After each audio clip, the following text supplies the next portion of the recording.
You are about to see live tennis history. Today, Pete Sampras has made certain that he will be, for the 6th straight year, the #1 player in the world. It's unprecedented.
Hanover, Germany. This is the ATP Tour World Championship. We are live, and today Pete Sampras, #1 in the world, takes on Karol Kucera in our feature match. Hi, warm greetings, everybody. I'm Cliff Drysdale. This is a special moment. It's a big moment for me, too. You know, he is now making tennis history. He talks a lot about tennis history. He talks a lot about the players of the past and how he wants to challenge them. Well, boy, he has. I remember calling him before he was even a player worthwhile speaking about and saying that this guy was going to be #1 in the world. He's never forgotten that. Of course, I wasn't the only one who talked in those terms. Been through some low moments with him as well. Do you remember Vidas Gerulaitis, his good friend, who died in that extraordinary accident? It really shook him up for a long time, and me as well. And then you have to remember also Tim Gullickson, his great coach, with whom he was so close. Just a couple of years later, the same thing happened to him. He lost his battle with brain cancer. But through that all, at the end of every year for the last 6 years, he has been #1 in the world. Hearty congratulations to him. Now let's talk to Patrick McEnroe and try and put him in some kind of perspective. Patrick, he may well be the best ever, but I wonder how you think about that, because a guy like your brother certainly could be considered to be in that category. Well, certainly when he was at the top of his game, he was one of the greatest ever. My brother John, Jimmy Connors. But now Sampras has surpassed, in my mind, all of them. He had the record tied with Connors 5 years in a row at #1. Now he's done it for 6 straight years. I'm actually interested to hear from you too, Cliff, because you play with the Rocket, Rod Laver. What's your feeling on how Sampras stacks up with him? Well, I have to tell you that Rod Laver, of course, won the Grand Slam in '92, then he won again in '97. The intervening years he was not able to play. So Pete Sampras will continue to chase the shadow, in my opinion, of Laver and all those Grand Slams that he could not play. But for now, let's go to the standings for this World Championship, Patrick, and take the red group first. Well, you have Pete Sampras there, of course, who's played so well. As he has said, he wants to get #1. He's been determined. He's 2-0. He's taken out Moya and Kafelnikov. Moya and Kafelnikov will play tomorrow for the other spot in the semifinal. Kucera, he's out of a chance to get to the semifinal, having been 0-2 so far. And then to the white group. And then the white group, well, all sorts of craziness going on there. Henman, though, is in. He's 2-0. And then you have Agassi out because of injury, and he's taken the place by Ruzetsky. Then Rios is out, and so Costa played. Albert Costa got in and played, lost to Ruzetsky. So Ruzetsky's in. He'll play tomorrow against Henman. But if Kucera wins his match against Costa, he'll be in the semifinals. All sorts of craziness going on in that. Let's go to today's match. You've got Pete Sampras here. I suppose we can settle back and relax because he's in the semifinals anyway. You're going to be watching a player who is the best in the world, playing very well on a surface that really suits him. But what about Karol Kucera? Does he have a shot? He beat him at the Australian, remember? Well, he's got a shot, but it's an outside shot at this stage.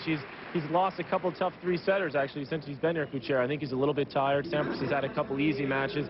No pressure on Sampras going into this match, but he does want to win it. He wants to go undefeated here. He wants to really make an exclamation point on becoming #1. So I expect him to see him play great tennis and take care of Kucera today. Just so you know that if he wins this, it's going to help him with his continued rankings and staying at #1 next year. Live coverage, just a minute. It's going to be Pete Sampras, Karol Kucera.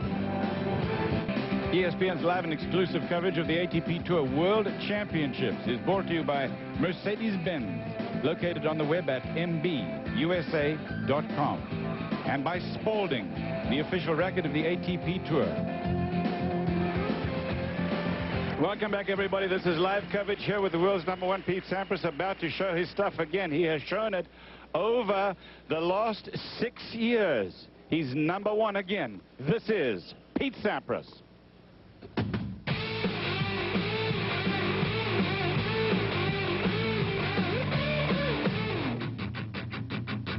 I'm here and I'm focused and I'm getting into my rhythm, playing another tournament, and the impact on how important this #1 ranking is. It's I'm definitely keyed up.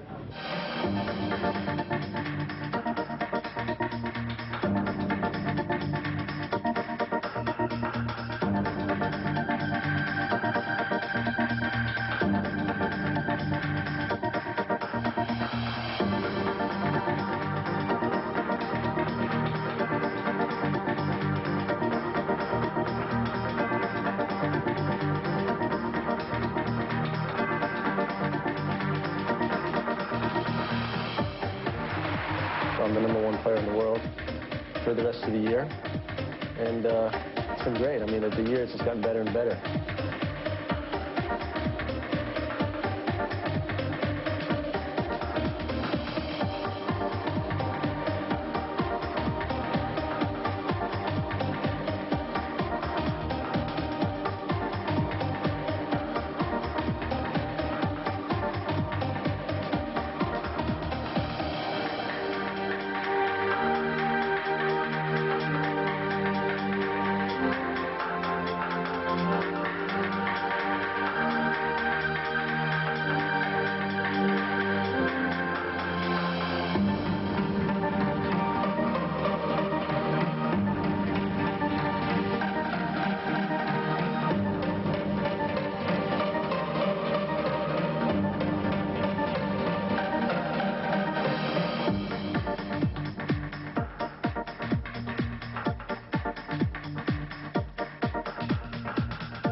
The #1.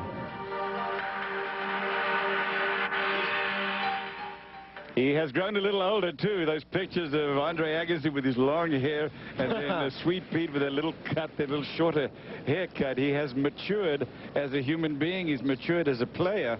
One thing hasn't changed. He's still #1.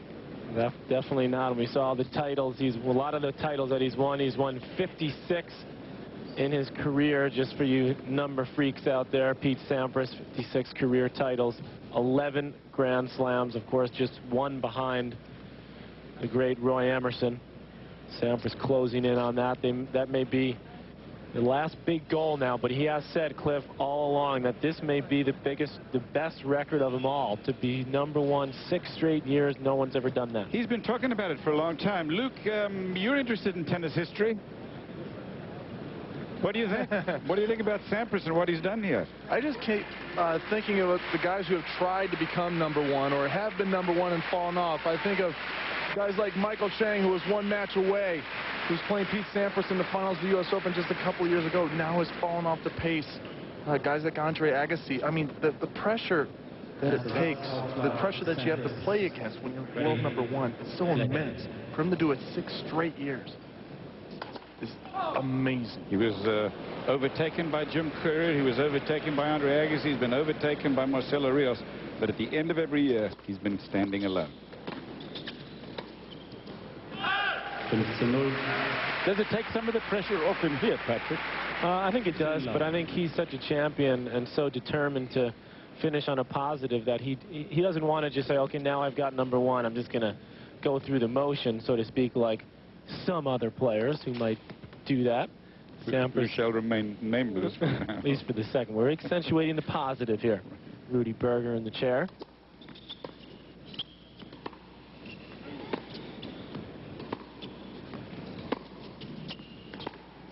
What you never talk about is Pete Sampras' burnout. Somehow he's so mentally tough. He's able to take the lows this year, only winning 1 Grand Slam. An off year for Pete Sampras, but he still ends up #1, taking the challenge, taking on Rios, taking on Kucera at the beginning of the year, Rafter throughout the year, and still ending up at the top. No, that's a good point, Luke. He's only won, in addition to Wimbledon, 3 other tournaments, and not another big event. The events that he's won have been smaller size events: Philadelphia, Atlanta, and Vienna. Sampras has been in a couple Super 9 finals in Cincinnati and Paris, and now is the semifinalist at the U.S. Open. So he wants to go out. With a little bit more of a statement, win the World Championship. He's won it 4 times already, and his serve is already kicked into a nice little groove. First stage of the match. Infrared shows it right in the corner. Ah, beautiful volley there. Let's make the point that the World Championship is, after the Grand Slams, the major title in tennis. There's nearly $1.5 million at stake for Sampras. Back in a minute live. Now it's Karol Kucera to serve. Bratislava, Czechoslovakia, where he was born. Now Slovakia, since that country is separated. London, England is home for Kucera. He is now serving to Sampras, second game of the match. We're live in Hanover, everyone.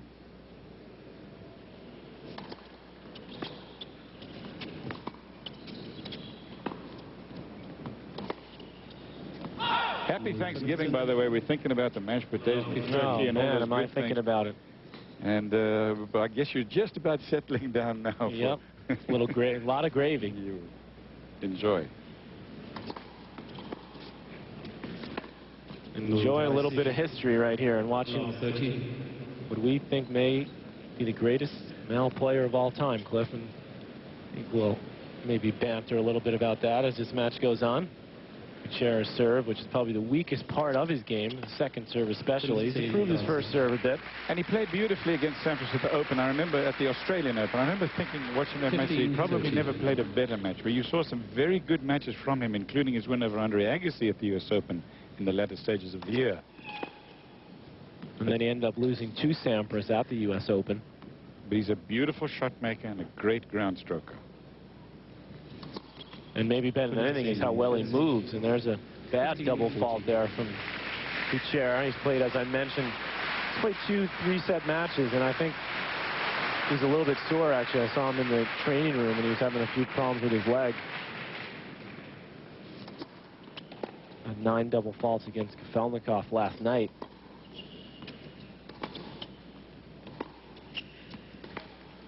And that's a lazy-looking forehand from Kucera. So Sampras, he has really cruised through this round robin. I mean, in fact, every match he's played, the first game has been a donation from the other player. Kafelnikov donated his first service game. Moya did the same. Everyone's, I think, intimidated by Sampras because they realize, Sampras is not afraid to put it all on the line and to say, hey, I'm here to win and to be #1. A lot of times guys will say, oh, yeah, I'd like to do well. I'm going to do my best and all this and that. Sampras says, no, I came here with one goal in mind, to win this thing. Don't forget Evgeny Kafelnikov, who after he lost to Pete Sampras, will beat as easily as you suggested as you watch this replay. Kafelnikov takes on Moya tomorrow. If he beats him, he'll be in the semifinal. He says, I'm going to play Sampras again for the championship like I did last year. Which takes nothing away from what you just said. I like that. I like to hear that from Kafelnikov. I do too. I'd have liked to have seen more of it when he played against Sampras. To see some of that from Rios once in a while.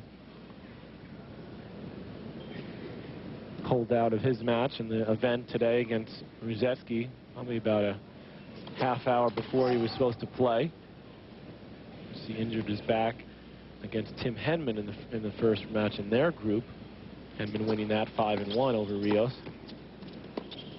Oh, that's a beautiful roller. That's the feel, the finesse from Kucera, who's probably one of the best movers along the baseline as well. Cliff, Sampras has a low volley to play, tries to keep it low. Kucera takes the pace off the ball and just massages it. Look at that early back preparation, the backswing. See how straight his upper body is and his head?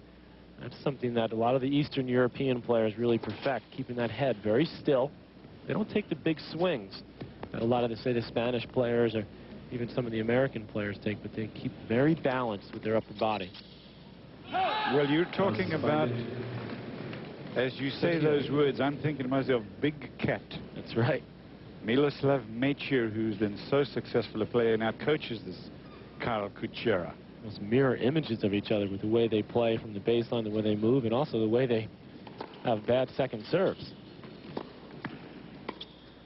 Compared to the rest of the game, certainly. When Karol comes out to practice with Milo brings out the old wood racket, keeps his shoelaces untied, very casual, just hitting the ball back and forth, getting the feel.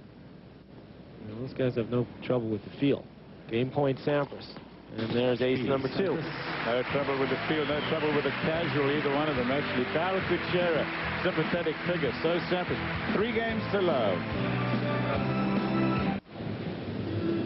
Kucera to serve to Sampras, down 3 games to love. This is the final match for these two in the round-robin competition.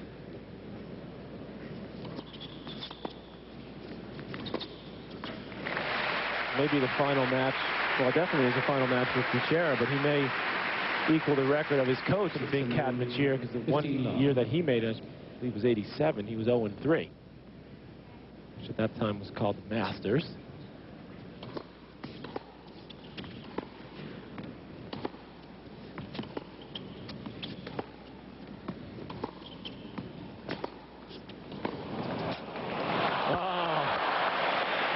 A lot of luck for Kucera there. Sampras just unloaded on that backhand.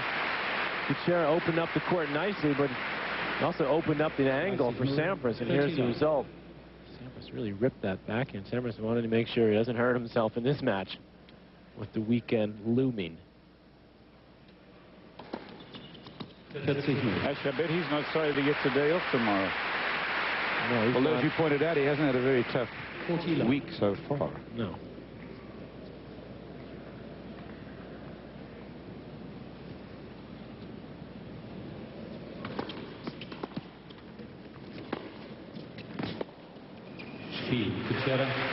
Kucera's on the board, 3-1. You're talking about it here as you look at the year in review for Sampras. Hasn't been that good a year for him. Still ends up number 1. The big one for him, of course, was Wimbledon. Exactly. He's got the big W in his back pocket. A lot of consistent results, a lot of early losses, but still his overall record is still outstanding. 58-16 coming in to this event. Now 60-16. Not too many guys a better percentage than that. Only Rios actually had a better overall record at 68-16. Agassi was 68-17. So you look at the Sampras serve in slow-mo. Struggled, particularly in the mid part of the year, Sampras did. I remember the... Oh, man, that's got some gas on that serve. He's not holding back. Soon he's just got number 1. Rather emphatic with that serve. Patrick, it really seems like, being in the 3rd match, every time he stepped on the court, he has the momentum before the first ball. Guys aren't sure how to play Pete Sampras. They're trying to get his serve back. They're trying to find a rhythm. But Pete Sampras just is swinging away, hitting winners all over the court. They're intimidated. That's what's happening. 208 kilometers, which is 125 miles per hour. Happy Thanksgiving with that serve. But it was really, as I was saying, Cliff, that springtime part of the year where Sampras really struggled to keep his gain, and out in Palm Springs where he lost some early round matches and looked a little shaky. But he turned it around at Wimbledon, didn't he? Yeah, didn't play well on the clay either. No. But his serve is doing just fine, thank you. 4-1 Sampras. This is Kucera.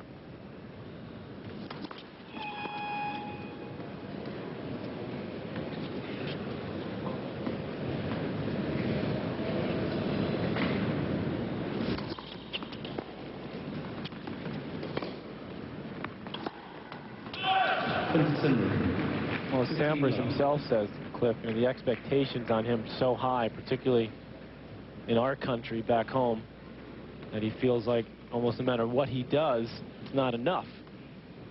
And that's why you look at a year like he's had this year and says, that's really kind of a down year for Sampras. Well, he feels like he doesn't get enough respect, and truly for the athlete that he is, I think that's true.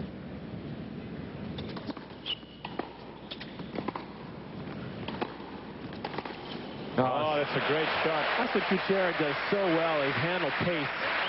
And when you give him a rocket shot like that Sampras does, this forehand right here, he really lines this up. Good backswing, accelerates. A lot of pace on that. Kucera just loves it. He eats up the pace. His timing is beautiful. His preparation is great. His footwork is great. Doesn't take huge swings, so that's why if you give him some junk balls, sometimes he doesn't create the pace as well as he handles big pace.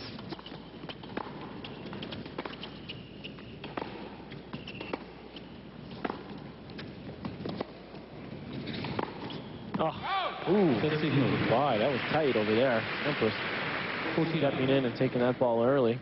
Kucera hits the ball pretty flat as well, especially off the backhand side. Not a lot of topspin on the shot, consequently not much margin for error, but boy, he is so accurate.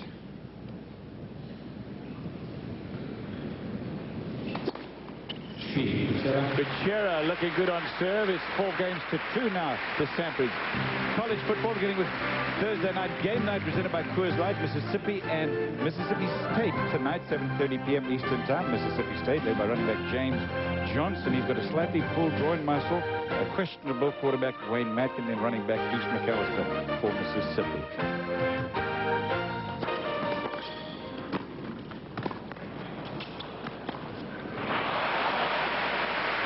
Kind of like this tournament, a lot of questionable players, you know, not being able to go. Answer the bell. Sampras with a beautifully constructed point here. He was in trouble right here. Kucera with a good half volley.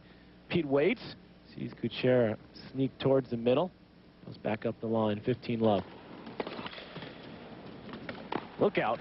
Sampras looking so confident now.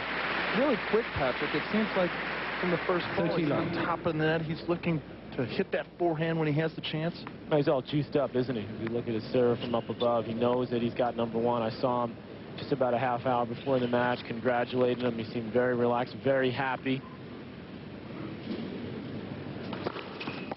Yeah, I really think that can help him play better, because he's not looking at the shadow of Marcelo Rios, who's now gone from here, and that lets him swing freely, because he really did want to be number one. And if Marcelo Rios had got to the semifinals, it'd been a big question mark.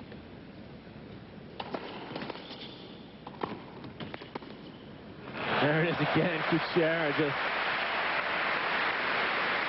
feel specialist over there. Dr. Feel Good. Sampras plays the volley into the open court. Kucera's there in plenty of time and just rolls that cross court.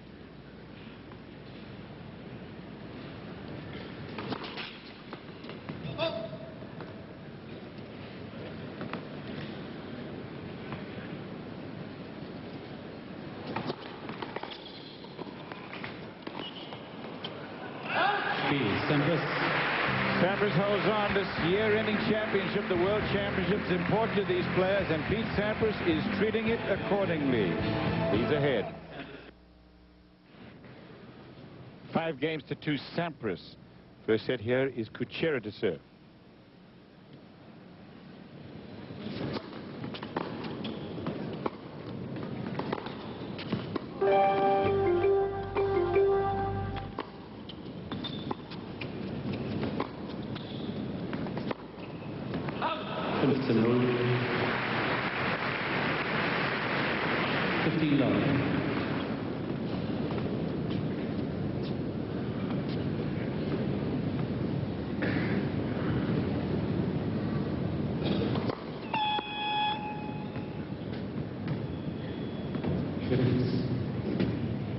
For Kucera to keep the ball low and out of the strike zone, Pete Sampras, anything up, Pete Sampras is going to go for winners.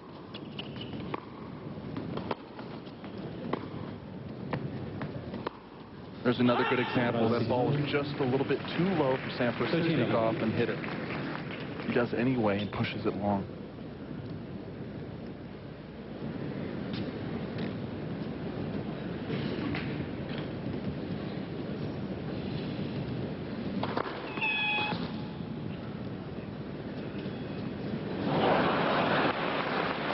Someone in the crowd got pegged at that ball.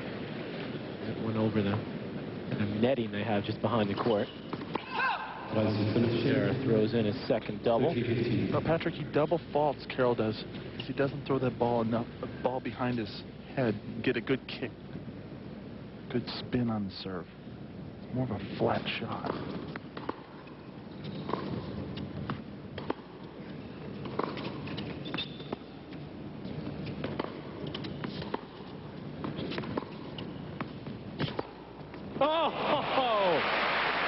Look at Pete, he got a smile at that one. Shaking his head. So yeah, that's exactly what I wanted to do. I'm number 1 for a year, number 6. Watch this shot. Incredible angle by Probably the Kucera. best single shot of the event. Look at this. Just over the net post. You can go around the net post, of course. Pete made it even tougher by going right over the post. Oh, great dropper. Oh, now he's doing it all. This is showtime. Hey. Oh, yeah. Let's put on the exhibition.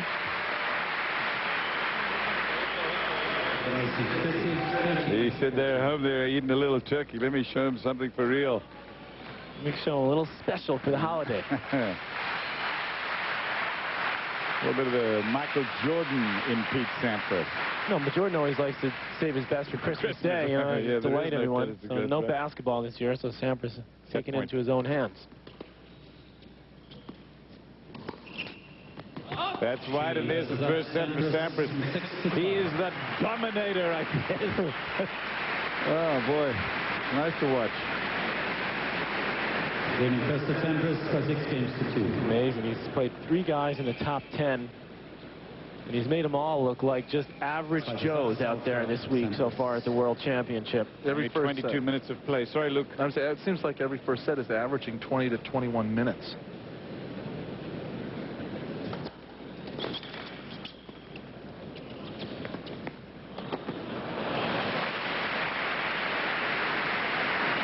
The 9th year that this tournament's been dubbed the ATP Tour World Championship. Of course, before then it was the Masters, played in New York for so many years. And every year, all 9 years, Pete Sampras has been here. Only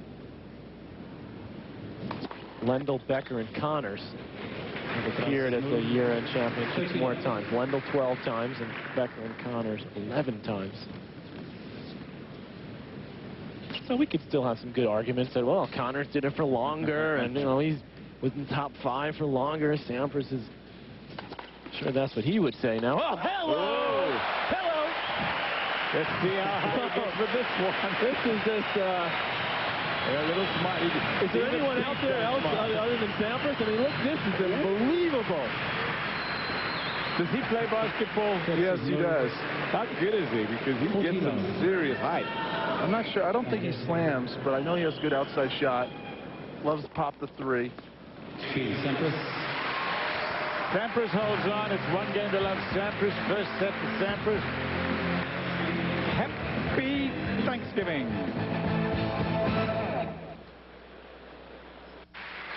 Live coverage here from Germany of the World Championship. Pete Sampras has won 2. He's going for 3 in a row in the round-robin competition. He's in the semifinals. He's alongside Moya, Kucera, and Kafelnikov. Winner of Moya, Kafelnikov tomorrow will be in the semifinals. In the other group, Tim Henman is through. Kucera can get there. Gruzetsky can get there. Things are looking now on the red group. They might have to have all 3 of the guys against Sampras at once. Have a shot the way he's playing. The pass from Kucera there. He played 2 tough 3-setters in this round robin. He went down both times. Won the first against Kafelnikov last night in a tiebreak. Lost the next 2, 3, and 2.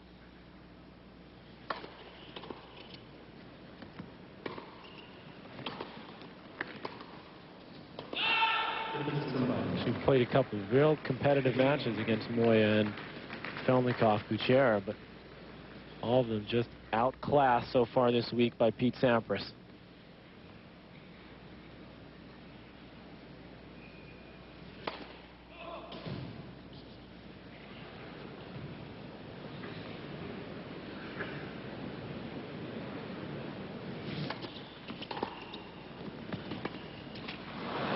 15, 30. Sampras is so impressive, just staying right on top of that second serve, forcing Kucera into an air. So important for Karol just to continue to try to stay solid on his serve, try to hold here. 15-30.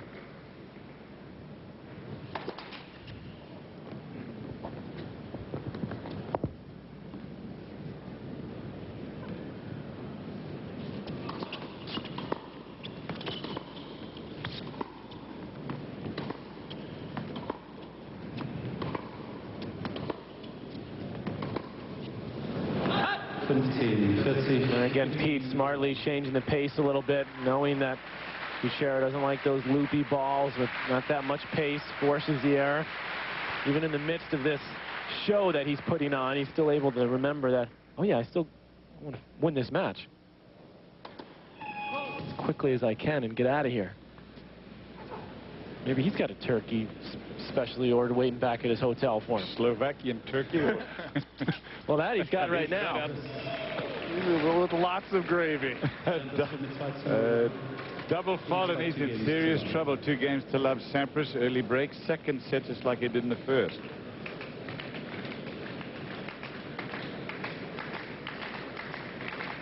But this is the Pete Sampras we've seen all week, right from the get-go. First match against Kafelnikov a couple of days ago, he just worked him over.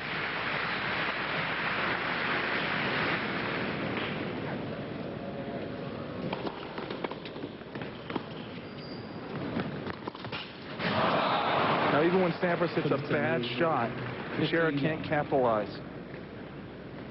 Kucera took out Pete Sampras at the Australian Open. We've talked about that, and he said afterwards, it is very difficult to win the next match after beating Sampras.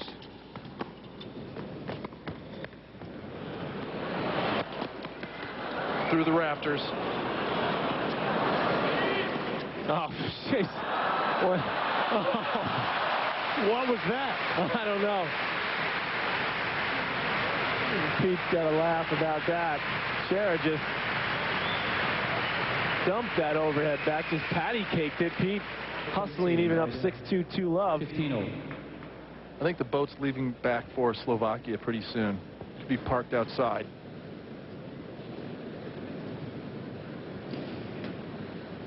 Pete thinking, oh, I'm out at this point. They says, oh, look at this. See ya. Whoa. He almost missed that. Kucera went down to Peter Korda in the next round. 15, Korda from the Czech Republic. 30-15. And then Korda went on to win it all. They played again, Sampras and Kucera did after the U.S. Open in Vienna in the finals. Kucera had a great week there, but Pete beat him in straight sets and best of 5 in that one. Look at this. He got Steffi Graf-like numbers in her prime. 30 minutes, and it's just about to be 6-2, 3-0. This is scary. You would think after claiming the #1 ranking earlier today, you'd have some kind of letdown just to pull back the throttle a little bit. But it's an EXO type of atmosphere right now. 3, Sampras. So Sampras holds on, and I don't know. It's not too good here for Kucera. This is a little too easy for Sampras. 6-2, 3 love. The Devils and the Coyotes tonight on ESPN2 as Pete Sampras is having an easy time here. It's from the Phoenix, Arizona, New Jersey, led by Brodeur. That's at 9 p.m. Eastern Time.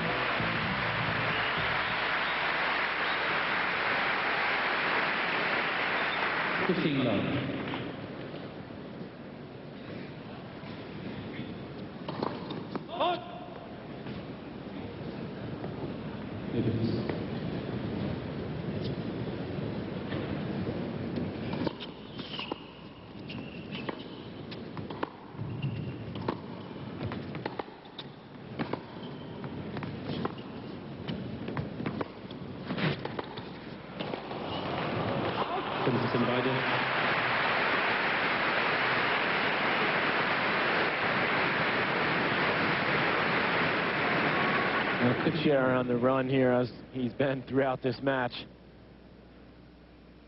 Getting that forehand long. 15 all.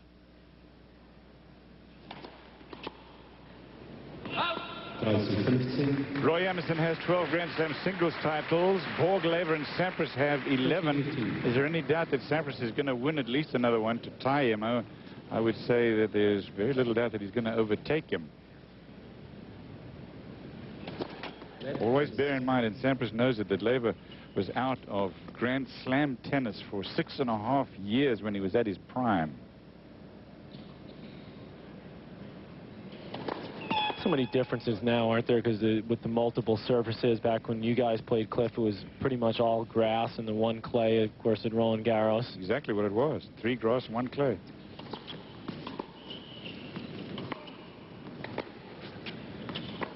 Well, yeah, I mean, obviously Grand Slam-wise, but even most of the tournaments. Yeah.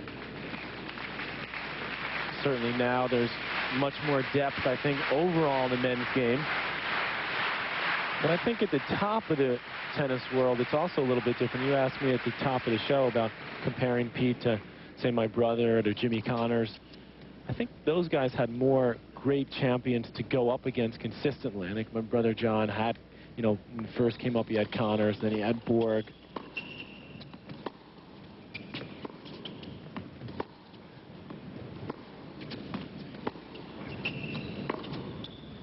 Sails long. You know, for many of those players, they were playing against each other whilst they were in each other's prime. You know, Borg, Connors, McEnroe, then Lendl coming along. So they had to win Grand Slam titles against maybe better top players than there are today. Now I think there's more danger in the earlier rounds of the Grand Slams. But I don't think there's as many guys that are near Sampras' class through his run, you know, in the 90s.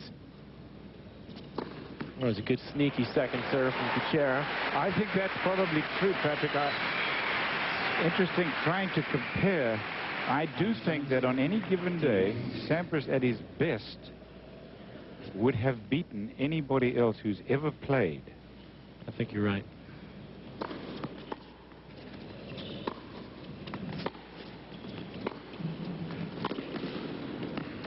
Having said that, if Laver was born on the same day as Sampras, right, and the same day, and they'd been competing with each other in the same era, then I'm not near as certain of that statement about Sampras being the best of all time.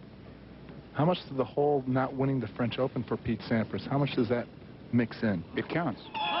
It counts for a lot. John McEnroe didn't win the French championships. Lendl never won the Wimbledon. Yep. Borg never won the U.S. Open. I think Sampras himself believes that if he could win the French, that it would solidify him as the greatest ever, because then he would have one on each surface. But the fact is, it's getting tougher and tougher for him to do that with all the clay court specialists out there, and him getting a little bit older. I really think that for Sampras to win the French, and we've talked about this in the past, Cliff, that he's got to abandon his staying back type game that he's played at the French and try to serve and volley more consistently to have a shot to do it.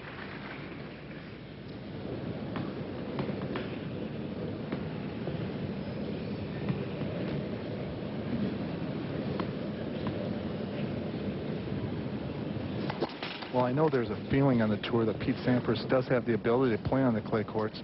Now that we cover the courts during rain delays in the years past, courts used to get soaked, balls used to get real heavy. Now, if the conditions are right at the French Open, those courts can get really fast, and those Roland Garros balls that we use during the French are very quick. No, I think that Sampras has got to do 2 things to win the French: serve and volley, and use that big forehand and hit that shot for winners. Well, he's been trying to do that for a couple of years, Cliff. And I think that's the only way he can do it. All-time weeks at #1, led by Lendl and then by Jimmy Connors, not far behind him, just a couple of weeks. Sampras has not got that many weeks to go. I'd be very surprised if he doesn't surpass this record.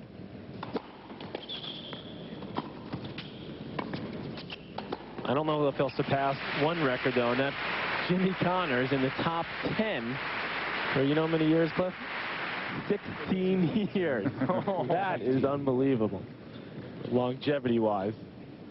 Connors certainly has no compare in that department, although old muscles, Ken Rosewall was I was just thinking about him. 40 years old in the finals at Wimbledon and played a young buck named Jimmy Connors. He was 41, right? He was 39. He was in his 40th year. Yeah. But he played in both at Wimbledon and the US Open, yep. Cliff, what was your ranking at that time? Sampras. Hey, Cliff was up there. All right, let me think about that. Finalist at the US Open. Let me go to the record books. Meantime, Sampras has already his record for 162 first set. How did I do?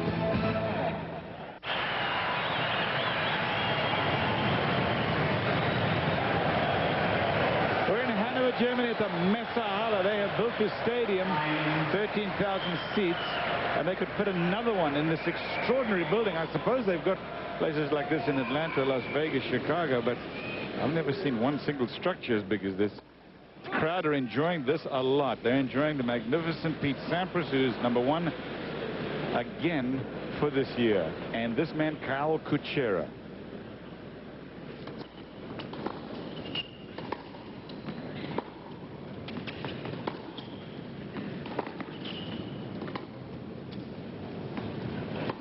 Oh, was hoping for a call there, didn't get it.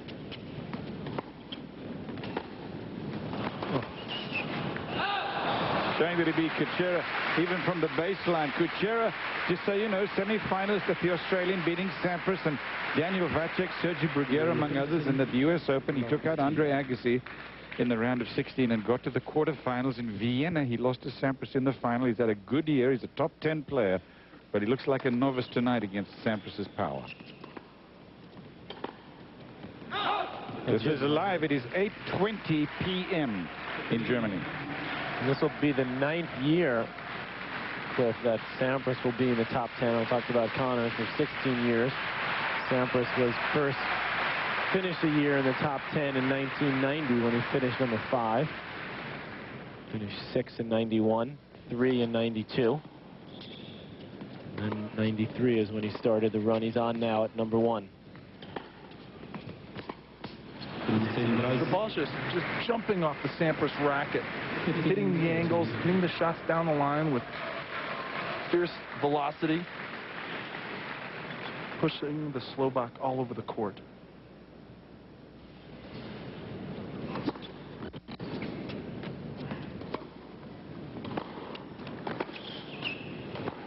Oh, we have that lined up. I'm trying to show you the size of this place. Now, this is taken from the stadium court, but there's more than just the stadium court. As you see, the surrounding area, it's enormous.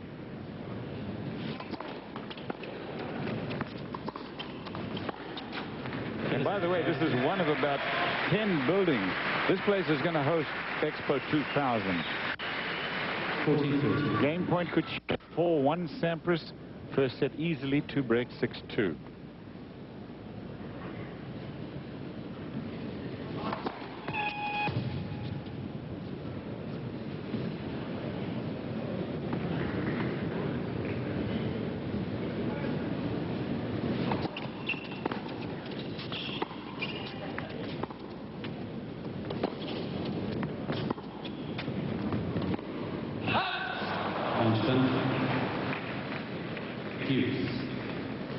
Two titles won by Kucera this year at Sydney and the first events of the year. Then in New Haven this summer, he beat Ivan Isevic in the finals. He's beaten Rios this year. He's beaten Moya, Korda, who he lost to at the Australian Open. He beat him a couple weeks later indoors in Europe.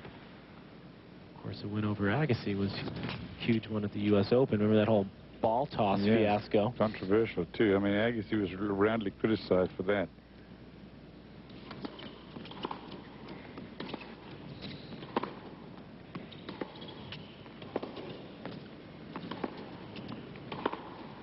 Oh, beautiful tennis, just constructing the point methodically. Sampras rolling this one deep, heavy cross court. Kucera tries to take it early and go back cross court, but doesn't do enough, leaves the line open. And when Sampras is hitting that shot, you know he's on fire. Break point.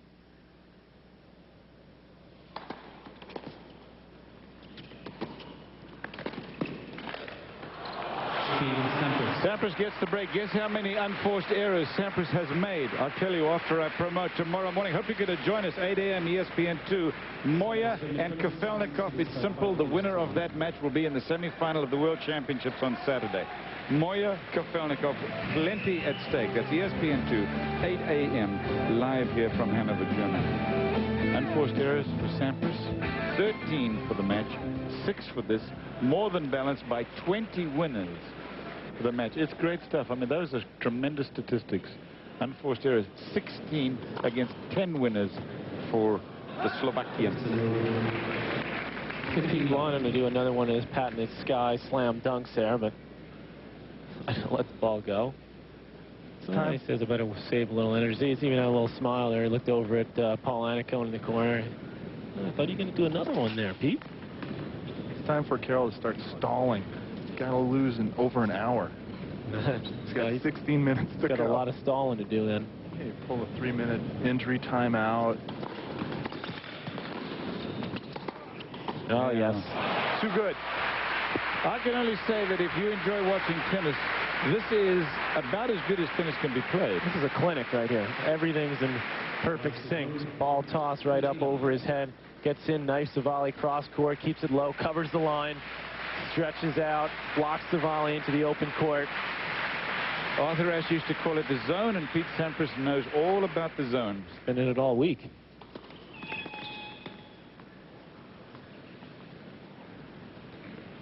The only negative is we look at the clock there, 45 minutes of play. Is that does he peak too soon? I mean, can he keep this up?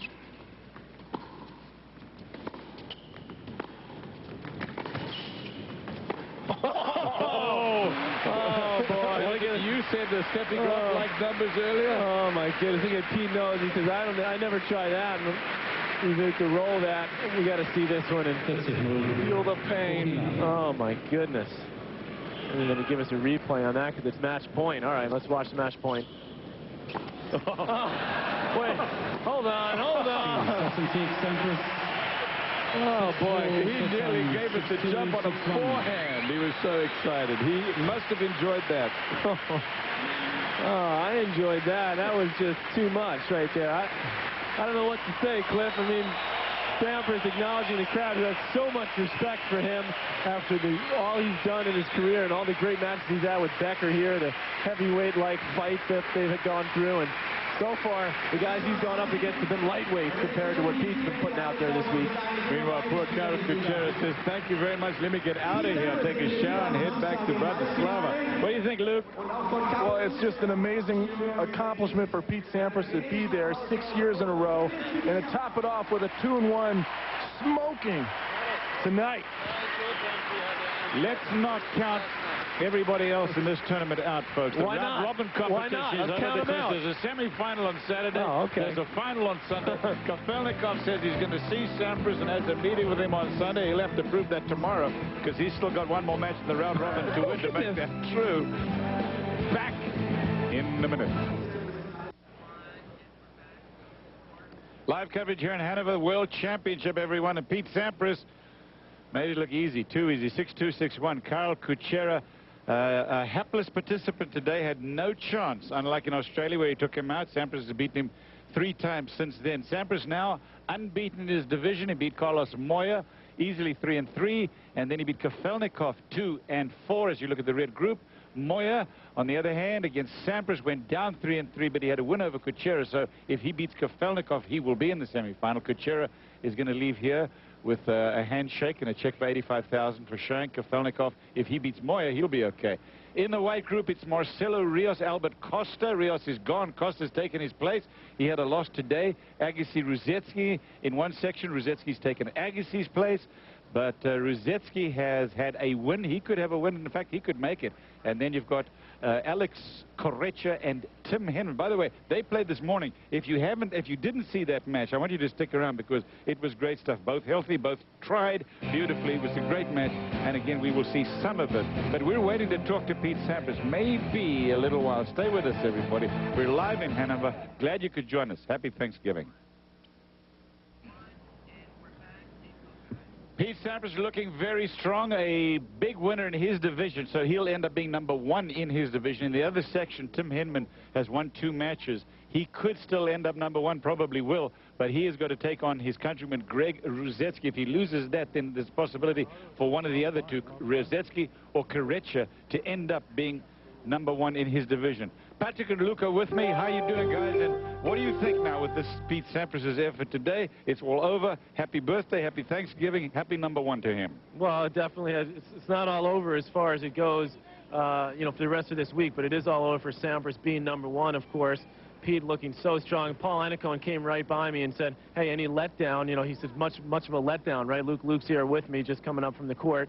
And Paul obviously so happy with the way Pete performed. Obviously no letdown, Luke, from Pete Sampras, who's so determined to put a stamp on that #1 for a record 6th straight time. What I like about Pete Sampras is that he came into this tournament knowing that he was only 33 points ahead of Marcelo Rios going into this event to be #1 at the end of the year. But he came out firing. No one else came up to play. He was the best of the tournament, still is. I think he's going to win this tournament hands down. Sampras looking so solid. We're going to come up pretty soon here and show some highlights of some of the best points of this year while we wait for Pete Sampras to come over. He's doing a couple of European TV stations, so we're going to go to that piece of the highlights of the year, and here they are. And let's all chime in on this, Luke. These are highlights of 1998 put together by the folks at the ATP Tour, starting in Los Angeles with Mr. Andre Agassi taking on one of your buddies, Justin Gimelstob. Well, this was Agassi's big event in the summertime where he just won Washington. You see some of the great play. Agassi running this thing down. Look at this point. The drop shot. This is the quickness we've seen from Agassi all year. These are the best points of the year, apparently, guys. They sure are, Cliff. Well, you got to get you in on some of these, too, Cliff. Patrick Rafter, who dominated the summer circuit, playing in the Super 9 in Toronto, playing Richard Krajicek here in the finals. And how about the way Rafter turned it around in the summer this year, Luke? Well, we really expected him to be there, and then he played those great Super 9s in Toronto. This is in Toronto against Krajicek, and then the next week in Cincinnati against Sampras. And this is Tim Henman playing. This is in Los Angeles. Henman lost in the finals of this event to Andre Agassi. You like the way Henman's been playing this year, don't you, Cliff? Very much. I think the guy's great. I think he's a charismatic competitor. I love to watch him play. Cliff, I feel the same way about Patrick Rafter, with us, who had such a great look at Henman emphasis here. Scrambling around the court. He's playing so well here. A little topspin lob. We saw him use that topspin lob in the 3rd set today against Kucera to get that crucial break, Luke. As Raul turns around for a little butts up. Tim Henman. Now, let's go to Goran Ivanisevic in New Haven. Now, he reaches the finals in this event. Watch some of these points. Watch the talent from the Croat. This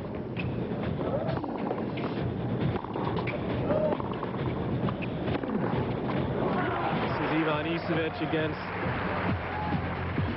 somebody that was in New Haven. Now we've got Alex Kucera in Indianapolis. Of course, Kucera losing. We've got Pete Sampras just coming in alongside me.